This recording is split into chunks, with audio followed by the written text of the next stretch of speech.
October 15th, 1994, 8:02 a.m., London, inside the marble lobby of the world's richest bank. A man in a rumpled gray suit sets down a battered briefcase.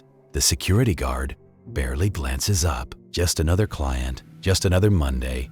Nobody notices the diamond cufflinks or the tiny bead of sweat running down his temple. Upstairs, boardroom doors swing open. Executives in silk ties shuffle papers, assembling for a crisis meeting. Their faces are pale. Overnight, $127 million has vanished. Not just missing, erased. Account ledgers don't balance. Overnight transfers don't match. And the one transaction log that could explain it all? Gone. The only clue is a wire transfer signed by a name no one recognizes. Jerzy Kromolowski. The irony drips from the walls like the condensation on the windows. The safest vaults on Earth, biometric locks, guards with radio earpieces, bested by a man with a typewriter and a forged passport. The world's richest bank, with $400 billion under management, just got outplayed by someone whose shoes don't even match. In the lobby, the cleaning lady pushes her cart past Kromolowski. She has no idea she's brushing shoulders with the most wanted man in Europe. Phones shriek in every direction. The IT director barks, "Shut down all outbound wires. Pull every login, now." The CFO's hands are shaking. He whispers, "How is this possible? We've got 5 layers of authentication." The answer? Kromolowski has already left the building. 3 blocks away, he steps into a taxi, clutching his briefcase, heart hammering against his ribs. To the driver, he's just another Eastern European businessman heading for Heathrow. Nothing about him screams criminal mastermind. The smallest detail out of place? Maybe the way he keeps glancing in the rearview mirror. By noon, regulators descend on the bank's offices. Panic shreds the trading floor. Every transaction from the past 72 hours is audited line by line. The damage isn't just financial. Reputations are vaporized. Board members whisper about resignations. Shareholders want blood. Meanwhile, the man responsible is already on a flight out, sipping cheap coffee, reading a newspaper in a language no one else on board can decipher. Think about this: 700 employees, 900 security cameras, and the most advanced firewalls money can buy, outsmarted by a single person, armed with nothing but nerve and paperwork. How did Jerzy Kromolowski allegedly fool the world's richest bank in broad daylight? And why did nobody realize until he was already gone? 6 years earlier, December 1988. Warsaw is thawing, just barely under the fluorescent buzz of late socialism. Jerzy Kromolowski is 33, thin as a rail, with dark, deep-set eyes that always flicker sideways before he speaks. His suits never fit. His shoes never shine. He jokes that it helps him blend in. In reality, it lets him drift unnoticed from government office to private bank. A ghost in a world obsessed with appearances. Most people in Poland are learning how to survive a new economy. Jerzy learns how to read it. His desk is a stack of dog-eared ledgers and a single green lamp with a cracked shade. Just enough light for forgery. Or for late-night dreams of something bigger. He's a junior accountant, technically. In practice, he's the last person anyone checks before a file is stamped, a transfer is authorized, or a letter goes into the post. He's invisible, and he likes it that way. At 6:02 p.m., Jerzy sits hunched over a ledger in an empty office, listening to the radiator tick. His supervisor stops by, tosses a folder onto his desk. FOZZ needs these cross-border payments reconciled, the man says, not bothering to look up. FOZZ, the Fund for Foreign Debt Servicing. It's the only entity in Poland with serious foreign currency. The only organization that moves money through the Iron Curtain. Everyone knows the FOZZ books are a mess. Nobody wants to touch them. Jerzy opens the folder. Inside, a tangle of transfers, invoices, and contracts, all allegedly for strategic debt reduction. Some payments go to Swiss banks, some to shell companies in the Channel Islands, some to names that don't even sound Polish. The numbers don't add up. At the bottom, a single page, a letter of authorization with a signature that looks off. He holds it up to the lamp, runs his finger over the ink. The pressure is different. The slant is wrong. Jerzy smiles. Most people would look away. Jerzy's been waiting for this. He starts digging quietly. He copies the signature. He matches it to 3 other authorizations in the last month, all supposedly signed by the same executive. None match. He follows the money, tracing it through offshore accounts and dummy corporations. Each time, the trail dead ends at a different post office box in a different country. He sketches out the network on a yellow legal pad, a spiderweb of arrows and names. He's not supposed to have access to half of this. Every time he pulls one thread, 3 more unravel. There's a thrill in the risk. By January, he's sleeping in his office, eating stale crackers and scrawling cryptic notes in the margins of FOZZ audit reports. He discovers an account at a London bank, one that's never appeared in any official transfer log. The balance, $4.3 million. On paper, it belongs to a company called Northfield Holdings. In reality, Northfield is a mailbox and a bank account number. No office, no employees, just signatures and wire instructions. Here's the thing about international banking in the early 90s. Every major bank is racing to attract post-Soviet money. Compliance is a handshake, not a policy. If the paperwork looks right, if the wire matches the instructions, the transfer goes through. It's the Wild West with better suits. Jerzy realizes something nobody else does. If he can duplicate the authorization forms, if he can mimic the way FOZZ shuffles money through London, Zurich, and New York, he can move millions, not just hide them, make them disappear as if they never existed. The key isn't hacking the bank system. It's feeding the system exactly what it expects to see. He runs a test. March 3rd, 1989, a $12,000 transfer from FOZZ to Northfield Holdings. He forges the authorization, faxes it from a hotel lobby, and waits. 48 hours later, the money lands. Nobody calls. Nobody notices. His hands won't stop shaking as he withdraws $500 in cash from a London ATM. He's just moved a year's salary with a single sheet of paper. Most people would take the win and run. Jerzy doubles down. He refines his signatures. He studies every FOZZ audit, learning which managers sign off on what, who asks questions, who looks the other way. He makes himself a ghost in the margins. By August, the numbers grow.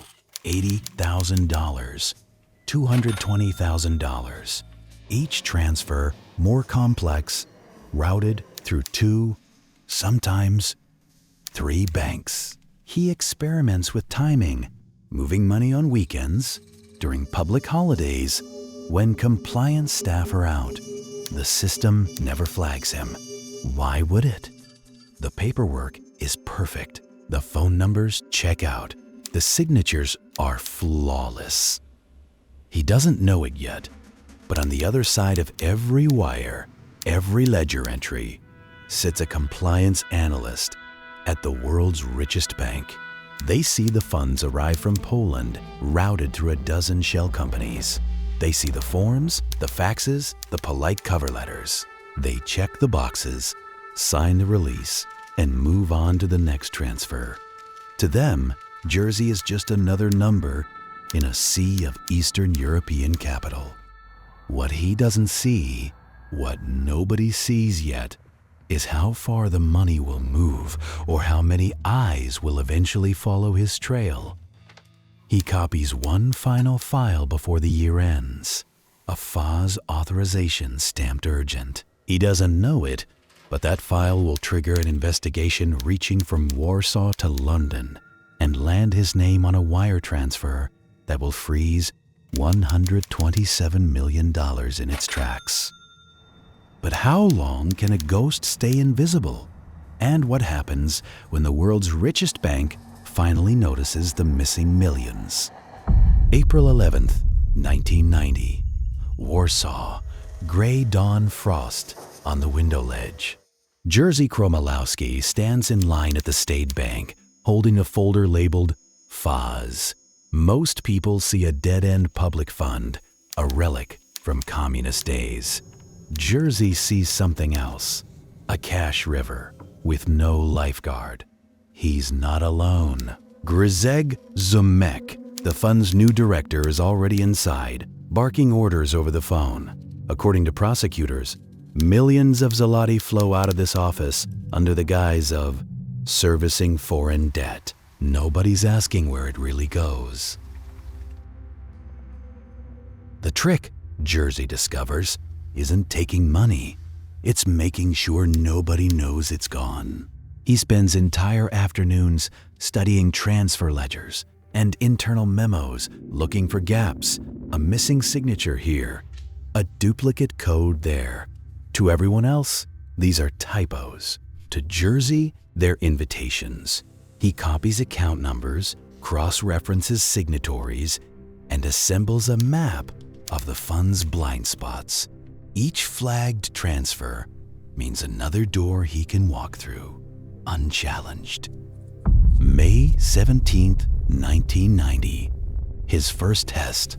Jerzy wires 670,000 zloty, about $170,000 at the day's exchange rate, from a FOZZ sub-account to a shell company in Vienna. The paperwork is flawless, stamped, signed, rubber-banded into the archives. 3 weeks pass. No alarms, no angry phone calls. Just silence and another round of weak coffee in the break room. Most people would take the win and disappear. Jerzy doubles down. He expands his network. Proxy companies in Zurich, accounts in the Channel Islands, a lawyer in Frankfurt who never asks questions, as long as his cut arrives by Tuesday. The sums escalate. $450,000, then $1.1 million, then $3.4 million in a single month. Each time, the paperwork grows more elaborate. Fictitious contracts for consulting, logistics, even cultural exchange. The irony? Not one of these companies owns so much as a desk lamp. June 1991. London, rainy afternoon. Jerzy sits across from an executive at the world's richest bank. His first in-person meeting. The banker's name is lost to history, but his skepticism is not. "We don't usually open accounts for new entities this quickly," he says.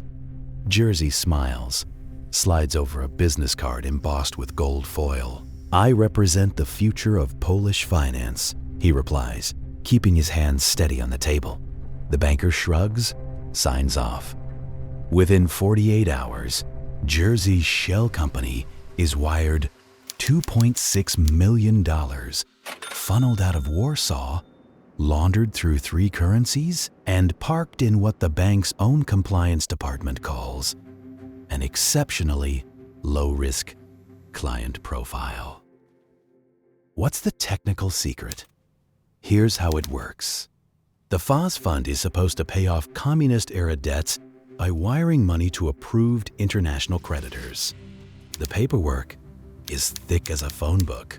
In the chaos of post-communist reform, nobody reconciles the outflows with the actual debts paid.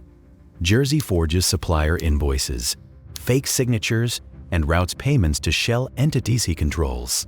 The Western banks, desperate for new Eastern European clients, never ask why a Warsaw fund needs Swiss consulting or why their invoices are written in shaky typewriter Polish. It's the financial equivalent of forging a parent's signature for a school trip. Except the field trip costs $8 million and the teacher is asleep. August 1991. Back in Warsaw, a junior auditor at the Ministry of Finance flags an anomaly, a missing counter-signature on a $750,000 transfer to an unfamiliar London firm. He calls his supervisor. Probably just a clerical error, says the supervisor, tossing the file onto an ever-growing pile. The anomaly is quietly buried. Jerzy notices. He adds a new rule to his playbook. Never steal the same way twice. By early 1992, the numbers are absurd. $12 million moved through 7 countries, disguised as everything from bond repayments to strategic consulting. Jerzy is now a regular in London's high-end restaurants, always paying in cash, always wearing the same ill-fitting suit. Waiters start to remember his order. Coffee, black, no sugar, newspaper folded to the finance section. No one ever remembers who he dines with. Across the channel, the world's richest bank is beginning to notice. Not officially, of course. Compliance officers scan the ledgers, whisper about unusual flows from Poland, but nobody wants to spook a lucrative new client. One compliance manager, a man named Tom with a fondness for crossword puzzles, finally asks, "Anyone know what FOZZ stands for?" The office falls silent. Tom shrugs. "Guess I'll Google it." In 1992, Google doesn't exist. The file goes back in the drawer. But can Jerzy really keep this up, moving millions through a maze of shell companies without a single mistake?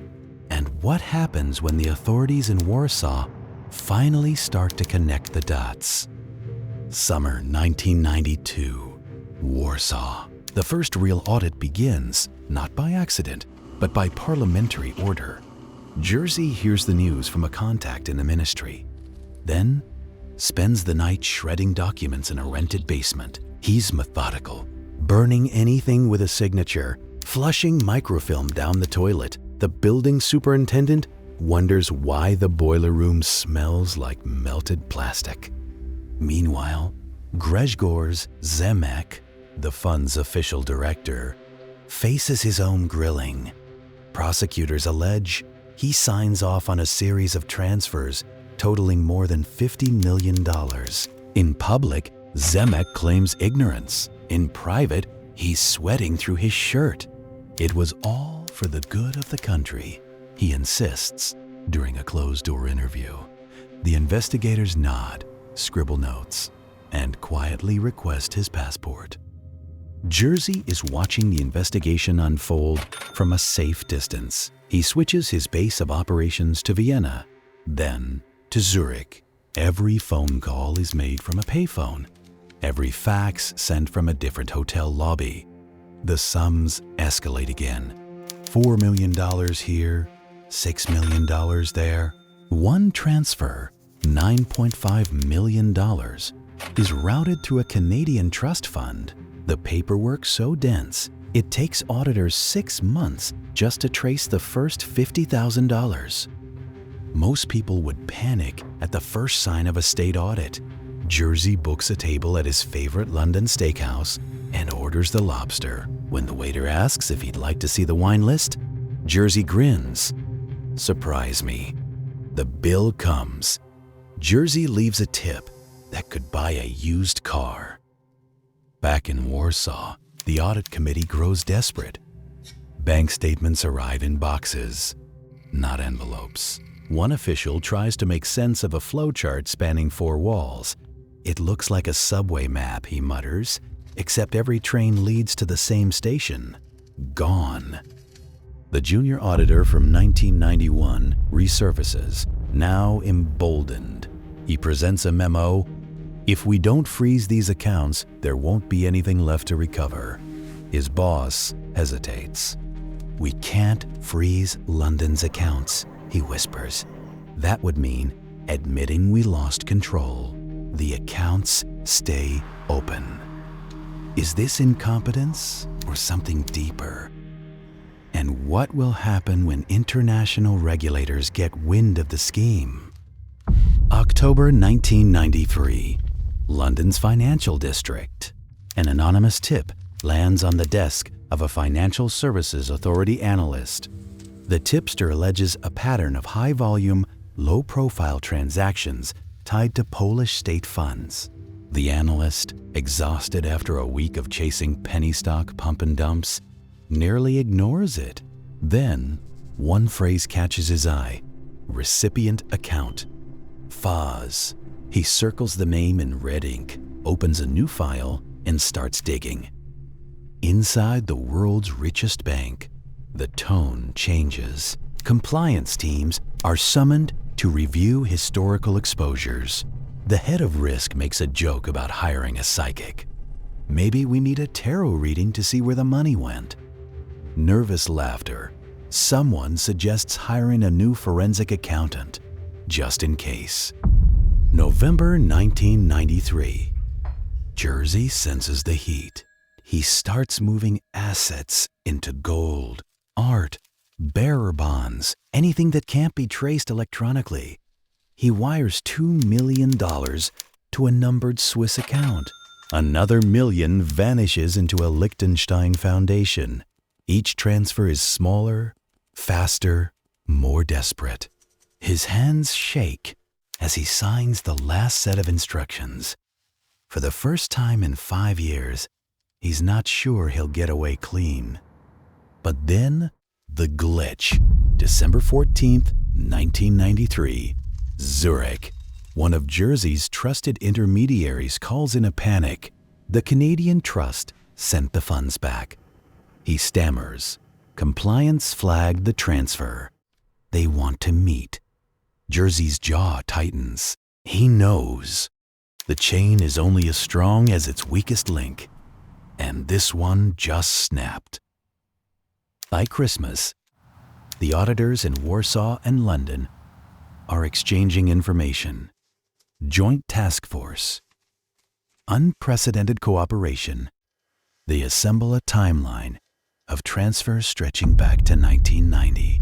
Each link is another nail in Jerzy's coffin. The numbers are dizzying. $127 million unaccounted for, dozens of shell companies, fake invoices in 3 languages. The irony? The world's richest bank, with its army of compliance officers and risk analysts, gets outsmarted by a man whose suits never fit and whose only weapon is a rubber stamp. Let that sink in. The institution trusted to safeguard global wealth just became the world's most expensive lesson in humility. January 1994. Warsaw. A prosecutor drafts an indictment. Names are redacted. Jerzy's is not. Arrest warrants are issued. Interpol is notified. The chase is on. But will Jerzy vanish into the wind with the last of the money? Or will the world's richest bank finally get its pound of flesh? What happens next will decide who writes history and who disappears from it. October 15th, 1994, 8:23 a.m. London, in the private client suite of the world's richest bank. The air is thick with the scent of leather and furniture polish. Jerzy Kromolowski sits across from the director of international operations, hands folded, his battered briefcase at his side. Sunlight slants across the green marble floors. The director glances at Jerzy's paperwork, then at the man himself. The silence stretches. Jerzy smiles, thin and nervous. His cufflinks gleam. Diamonds, probably fake. A faint tremor runs through Jerzy's hand as he slides a stack of transfer orders across the polished oak desk. The director's assistant watches, pen poised. The paperwork is flawless. Not one typo, not a single smudge. The signatures, apparently from Warsaw's highest officials, match the samples on file. The wire amounts are staggering. 8 figures, several currencies. The director's brow furrows. "You're sure these are authorized?" Jerzy nods, careful not to look away. "Fully authorized. The FOZZ fund expects confirmation before noon." The director hesitates. This is the world's richest bank. They're used to moving fortunes before breakfast. But even here, something about the transfer amount, about Jerzy's accent, maybe even the sweat under his collar, registers as slightly off. He leans back, weighing risk against reward. The city outside is waking up, millions of pounds pulsing through the financial arteries. One more transfer, one more day. Downstairs, in the bank's security nerve center, a junior analyst flags a discrepancy. "Sir, can you come look at this?" His supervisor sighs, glances at the screen. The FOZZ account is requesting a transfer larger than any in the past year. The authentication codes check out. But the recipient account is new, offshore. The analyst's finger hovers over the freeze button. The supervisor shakes his head. "Not our decision. If the docs are clean, we move the money." The irony? The safest bank on earth is about to approve the riskiest transaction in its history. 9:02 a.m. The director returns. He holds Jerzy's paperwork, now stamped and initialed. The funds will be transferred within the hour. Jerzy thanks him, voice barely above a whisper. His hands won't stop shaking. The director offers him coffee. Jerzy declines. He stands, flicks invisible dust from his sleeve, grabs his briefcase. As he walks out, he passes a cluster of men in dark suits. They barely glance up. Jerzy doesn't look back. Outside, the wind bites through his cheap suit. Jerzy lights a cigarette, the flame trembling in his grip. He checks his watch. 9:13 a.m. If the wire goes through, the FOZZ account will be lighter by tens of millions. If anyone calls Warsaw before noon, he's finished. But most people in his position would vanish into the city, find a ticket to anywhere. Jerzy walks east, straight toward the river, as if daring the city to stop him. Inside the bank, a phone rings. A voice with a Warsaw accent, clipped and anxious. "This is FOZZ. We did not authorize a transfer today." The room goes silent. Screens flicker. The director's jaw tightens. "Run the security footage. Now." The assistant rewinds, freezes the image. Jerzy's face, blurred by the camera's angle, stares back. The director curses under his breath. He slams the desk. "Find him. Now." 9:24 a.m. Jerzy ducks into a newsagent, buys a pack of gum, and studies his reflection in the window. His eyes are bloodshot, skin sallow under the fluorescent lights. He peels off his jacket, stuffs it in the trash. Underneath, a crisp new shirt, different tie, a passport tucked into the inside pocket. New name, new country, or so he hopes. 2 blocks away, the bank security team fans out onto the street. They alert city police, suspected fraud, high value. The first officers spot Jerzy crossing the intersection at Charing Cross. Their radios crackle. Subject identified. Gray slacks, no jacket, black briefcase. Jerzy glances over his shoulder, sees the uniforms, and slows his pace. If he runs, he's guilty. If he stops, he's caught. He keeps walking. 9:31 a.m. An unmarked car screeches to a halt at the curb. Two men in plain clothes step out, hands on their badges. "Sir, we need to speak with you about a transaction this morning." Jerzy's face goes white. He tries to smile. Fails? Is there a problem? One officer gestures. "Just a few questions. Please come with us." Jerzy hesitates, the briefcase handle slick in his palm. A single bead of sweat crawls down his temple. They lead him back into the bank. The marble foyer is crowded now. Bank staff, police, a handful of clients watching the show. The director waits by the security desk, arms folded. "Mr. Kromolowski, is it?" Jerzy nods, barely audible. The director's voice is cold. "We have reason to believe these documents are forged. The authorities will handle this from here." Jerzy opens his mouth, but no sound comes out.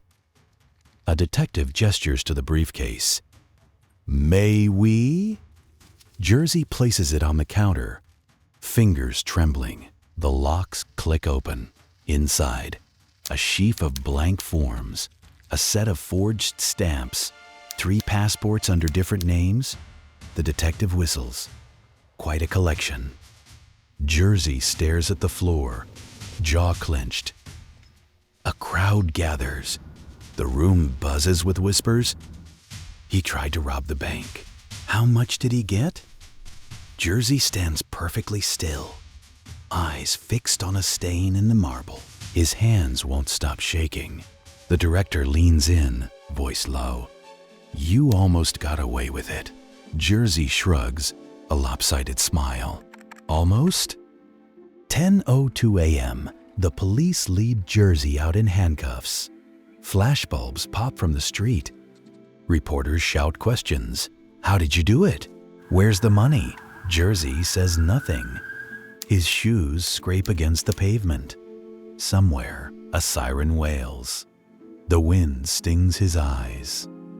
In the security office, the director watches the wire logs. The transfer is frozen.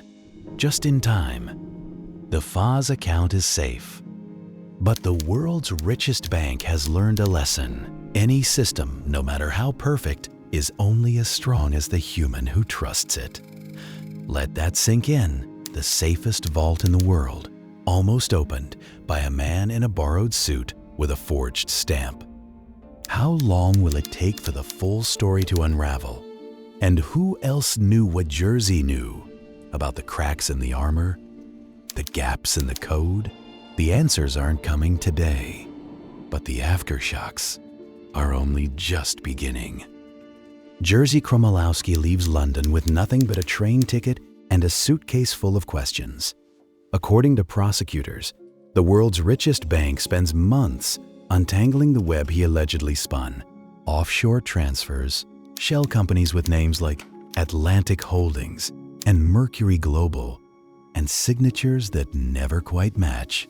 The compliance department is still finding paperwork in the wrong file cabinets.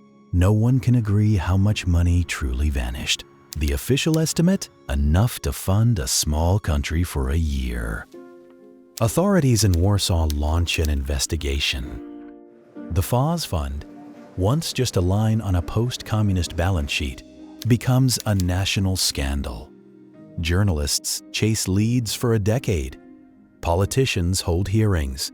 Grzegorz Zemek, the fund's director, is convicted of fraud and sentenced to 9 years in prison. Kromolowski's name, though, is mostly a rumor. In court documents, he's a shadow, an unidentified accomplice, the foreign intermediary, the man with the briefcase. He never faces charges. He never sits in the dock. He simply disappears. For the world's richest bank, the real cost isn't just the missing millions. It's the humiliation, The compliance teams work overtime. New protocols, new signatures, new background checks for every account. Conference rooms become classrooms for fraud prevention seminars. A board member remarks, "We're the safest vault on earth," until someone walks right through the front door. The irony? The tighter the controls, the more business slips away. Old clients don't like paperwork. New money hates waiting. And for you, if you ever trusted a bank with your savings, your mortgage, your future, you paid for this. Every extra document, every 2-hour hold on a wire transfer, every time a teller asks for your ID twice. It's the price of a con pulled off by a man you'll never meet, in a language you don't speak, on a day you don't remember. Kromolowski's legacy is a ghost story told by auditors. No mugshot, no public confession, not even a photograph in the archives. His family, if he has one, never speaks on the record. His old apartment in Warsaw remains empty, the mailbox stuffed with junk mail, and court summonses addressed to a ghost. Some say he's in Buenos Aires. Others insist he's living quietly in the south of France. Only the world's richest bank keeps his file, locked in a drawer no one opens. Let that sink in. The most secure bank on earth, with vaults deep enough to stop a tank, is undone not by hackers or armed robbers, but by paperwork, trust, and a man in a rumpled suit. The system built to safeguard billions never saw the threat coming from the inside.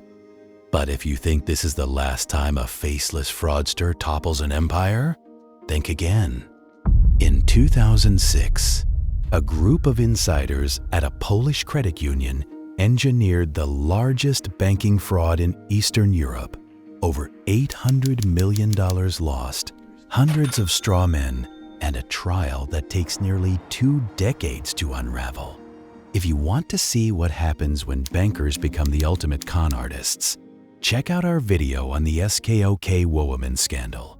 Because sometimes, the only thing riskier than trusting a thief is trusting a banker.